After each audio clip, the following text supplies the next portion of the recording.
Everyone, welcome back to my channel and তোমাদের সবাইকে merry Christmas. সেই দিন আমি আর মা গেছিলাম সাউথ সিটিতে। ক্রিসমাসে যাইনি, দুদিন আগে গেছিলাম, কারণ ক্রিসমাসে সাউথ সিটিতে অনেক ভিড় হয়, তাই আমি আর মা ভাবলাম যে দুদিন আগে গিয়েই ঘুরে আসি। অনেক ভিড় ছিল, তাও এখানে কিছু পিকচার্স আর ভিডিওস তো ক্লিক করেছি।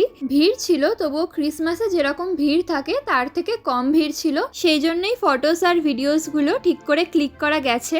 আর তারপরে এই ফ্লোরে এসেও দেখলাম যে অল্প ক্রিসমাসের ডেকোরেশন করা আছে, ক্রিসমাস ট্রি আছে, তো এই সাইডেও দেখলাম ক্রিসমাস ট্রি আছে, খুব ভালো লাগছিল দেখতে। এখানেও কিছু ফটোস আর ভিডিওস ক্লিক করলাম। আসলে প্রত্যেকটা ফ্লোরেই ক্রিসমাসের ডেকোরেশন করা ছিল, তো খুবই ভালো লাগছিল দেখতে। তারপর আমি আর মা ভাবলাম যে কিছু খাওয়া যাক, সেই জন্য আমরা KFC-তে গেলাম, সেখান থেকে খাবার নিলাম। আর আমার মিনিসো থেকে কিছু নেওয়ার ছিল। খেতে খেতে আমি এটাই ভাবছিলাম যে মিনিসো বন্ধ না হয়ে যায়, সেটাই হয়েছিল। খাওয়া কমপ্লিট করে যখন আমরা গেলাম দেখলাম যে মিনিসো অলরেডি বন্ধ হয়ে গেছে।